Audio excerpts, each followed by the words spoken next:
नमस्कार मंडळी.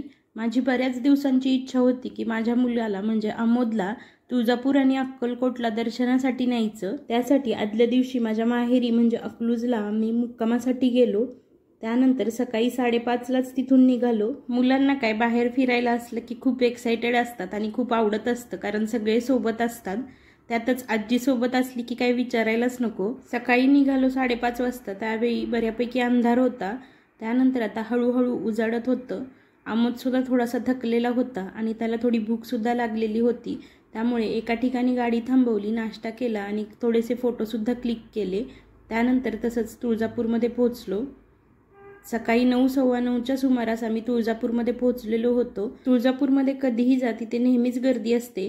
त्यातच देवीचे जे वार असतात म्हणजे मंगळवार आणि शुक्रवार, त्यात बऱ्यापैकी गर्दी असते.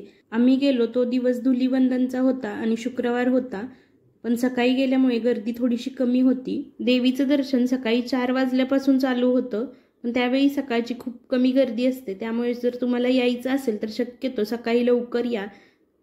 3रा मजला दर्शन मंडपाचा आम्हाला रिकामा मिळाला, पण दुसऱ्यावरती बऱ्यापैकी गर्दी. भाविकांच्या गर्दीने 2रा मजला अर्धा भरलेला होता, म्हणजे अर्थातच पहिला मजला पूर्ण भरलेला होता.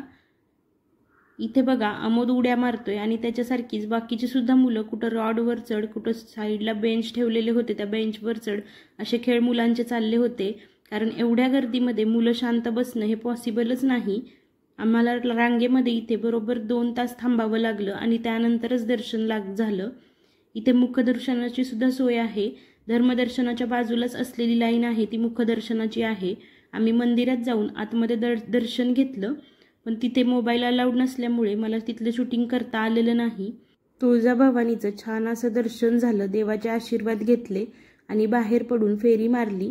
फेरी मारल्यानंतर पुन्हा इथे मागच्या बाजूला जो चिंतामणी दगड आहे तिथे आलो. मनामध्ये एखादी इच्छा धरून या दगडावरती हात ठेवायचा. दगड उजवीकडे फिरला तर होकार आणि डावीकडे फिरला तर नकार, किंवा स्टेबल राहिला तर आपण थोड्या वेळ थांबायचं आणि पुन्हा दगडावरती हात ठेवून बघायचं.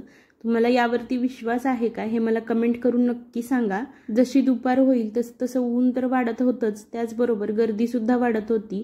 दुपारचे 12:30 ते 1 वाजलेले होते आणि आम्ही सोलापूरमध्ये जाणार होतो. सोलापूरचं आराध्य दैवत असलेल्या सिद्धेश्वर महाराजांच्या समाधीचं दर्शन घेण्यासाठी आम्ही इथे आलो. सिद्धेश्वर मंदिराच्या बाजूलाच असलेला तलाव आणि तिथे असलेली भरपूर अशी गर्द झाडी यामुळे डोळ्याला रखरखत्या उन्हामध्ये सुद्धा एकदम थंडावा देऊन जात होतं. हा बाजूलाच असलेला तलाव. आता इथे बोटिंग सुद्धा चालू झालेलं आहे. मी सोलापूरमध्ये 1.5 वर्ष होते, त्यावेळी इथे बोटिंग वगैरे असला काही प्रकार नव्हता. 10 ते 11 वर्षांपूर्वी मी सोलापूरमध्ये होते. सोलापूर सिटीमध्ये भरपूर असे बदल झालेले आहेत. त्याचबरोबर मंदिरांचा सुद्धा बऱ्यापैकी कायापालट झालेला आहे. सोलापूरमध्ये आमचं कुठेही काहीही काम असलं तरी आम्ही मैत्रिणी सिद्धेश्वराचं दर्शन घेतल्याशिवाय अजिबात जात नव्हतो. पाण्यात इथे काळ्या कलरचे बदक दिसले, त्यामुळे अमोदनं सांगितलं आई याचा पण व्हिडिओ काढ, म्हणून त्याचा सुद्धा व्हिडिओ काढला. त्यानंतर पाय धुतले आणि तसंच आम्ही सिद्धेश्वर महाराजांच्या समाधीकडे गेलो. मी इथे जॉबसाठी होते 1.5 वर्ष. त्यानंतर माझं लग्न झालं. लग्नानंतर सुद्धा मी 2 वेळा इथे येऊन गेलेले होते, पण त्या गोष्टीला सुद्धा 7 ते 8 वर्ष झाली. सोलापूरमध्ये आले आणि जुन्या गोड आठवणी जाग्या झाल्या. इथे सिद्धेश्वर महाराजांच्या समाधीचं दर्शन घेऊन आम्ही तसेच पुढे मंदिरामध्ये गेलो. मंदिराच्या आतमध्ये फोटो किंवा व्हिडिओ काढण्यास मनाई असल्यामुळे हा व्हिडिओ मी बाहेरूनच काढलेला आहे आणि तिथेच फोन बंद केला. त्यानंतर दर्शन घेऊन मी जिथे रूमवर राहायचे तिथे गेलो. तिथल्या काकूंना भेटले. मला पहिल्यांदा वाटले की त्या काकूंना माझी ओळख सांगावी लागेल की मी इथे कधी राहत होते. या काकूंकडेच माझी मेससुद्धा होती. या काकूंकडे राहण्यासाठी भरपूर अशा मुली असतात, त्याचबरोबर जेवणासाठी मेसच्या मुलीसुद्धा असतात. 11 वर्षामध्ये भरपूर अशा मुली यांच्याकडे येऊन गेलेल्या असतील, पण तरीसुद्धा काकूंनी पाहिलं आणि लगेच मला ओळखलं. मला माझी ओळखसुद्धा सांगावी लागली नाही. या काकूंना भेटून मला तर खूप छान वाटलं, पण काकूंना सुद्धा खूप छान वाटलं. कारण मुलींचं कसं असतं ना, लग्नानंतर मुली संसारामध्ये रमतात आणि त्यांना बाकीच्या गोष्टींना वेळ द्यायला अजिबात जमत नाही. त्यामुळे मी तिथं त्यांना येऊन गेले, त्यांची ओळख ठेवली. हे त्यांना खूप आवडलं. त्यानंतर आम्हाला अक्कलकोटला जायचं होतं. मुक्काम आम्ही अक्कलकोटमध्येच भक्तनिवासमध्ये केला. त्यानंतर दुसऱ्या दिवशी सकाळी 8 वाजता चेकआउट करायचं होतं, त्यामुळे लवकरच उठून आवरलं. 8 वाजता रूममधून चेकआउट केलं आणि त्यानंतर दर्शनासाठी इथे स्वामींच्या मठामध्ये आलो। मी इथे राहत असताना म्हणजे 10-11 वर्षांपूर्वी किंवा अगदी 7-8 वर्षांपूर्वी सुद्धा जास्त गर्दी नसायची, लवकरात लवकर दर्शन होऊन जायचं।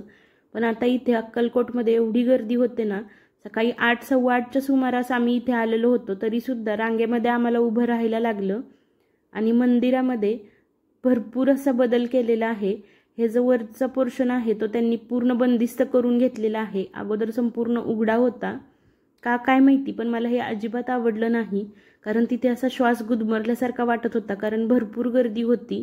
त्यानंतर इथे थोडंसं पुढं आल्यानंतर थोडं बरं वाटलं, पण ही दर्शन रांग इथेच संपली आणि लोकांचा घोळका इथे एकदम आला।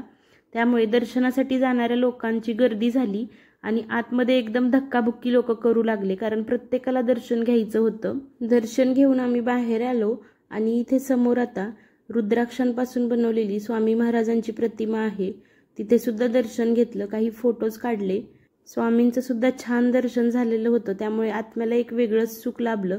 त्यानंतर पुन्हा आम्ही सोलापूरमध्ये जाण्यासाठी निघालो, पण वाटेत वीर तपस्वी महाराजांचं मंदिर होतं, तिथं सुद्धा जाऊन आम्ही दर्शन घेतलं। त्यानंतर इथे शिवलिंगांच्या वरच्या बाजूस श्री शैलपीठाचे आद्य जगद्गुरू पंडिताराध्य शिवाचार्य महास्वामीजी यांचे लिंगोबद्ध मुख आहे। 5 मुख असलेल्या सर्पाच्या मधल्या मुखातून आतमध्ये प्रवेश करायचा आणि उजव्या बाजूला असलेल्या मुखातून यामधून बाहेर पडायचा आहे। शिवलिंगास वेटोळे घातलेल्या सर्पाच्या शरीरात प्रवेश करायचा आणि प्रदक्षिणा घालून दर्शन घेता येईल, अशी या मंदिराची रचना आहे। ही जी भव्य दिव्य मूर्ती दिसते ती 108 फूट उंच आहे आणि बाजूला जे हे शिवलिंग दिसतात हे बरोबर वेटोळे घातलेल्या सापासारखी याची रचना केलेली आहे आणि हे बरोबर 1008 आहेत शिवलिंग। या मंदिरामध्ये एकदम शांतता आहे, मनाला एकदम प्रसन्न वाटतं। कधीही सोलापूर किंवा अक्कलकोटमध्ये तुम्ही जाणार असाल तर या मंदिरामध्ये नक्की भेट द्या। आम्ही इथून दर्शन घेतलं आणि तिथे सोलापूरमध्ये असलेल्या माझ्या एका मैत्रिणीच्या घरी गेलो। मैत्रिणीचा फोटो पुढे लावलेलाच आहे, तिची आई आणि माझी आई दोघी सुद्धा चांगल्या मैत्रिणी आहेत। कधीही ते अकलूजला आले तर आमच्याकडे येतात आणि आम्ही सुद्धा कधीही सोलापूरमध्ये गेलो तर त्यांना न भेटता अजिबात येत नाही। यांच्याच घरी आम्ही जेवण केलं आणि दुपारी इथूनच परतीच्या प्रवासाला निघालो। हा व्लॉग तुम्हाला कसा वाटला हे मला कमेंट करून नक्की सांगा। पुन्हा भेटूयात अशाच एखाद्या नवीन व्हिडिओमध्ये। धन्यवाद।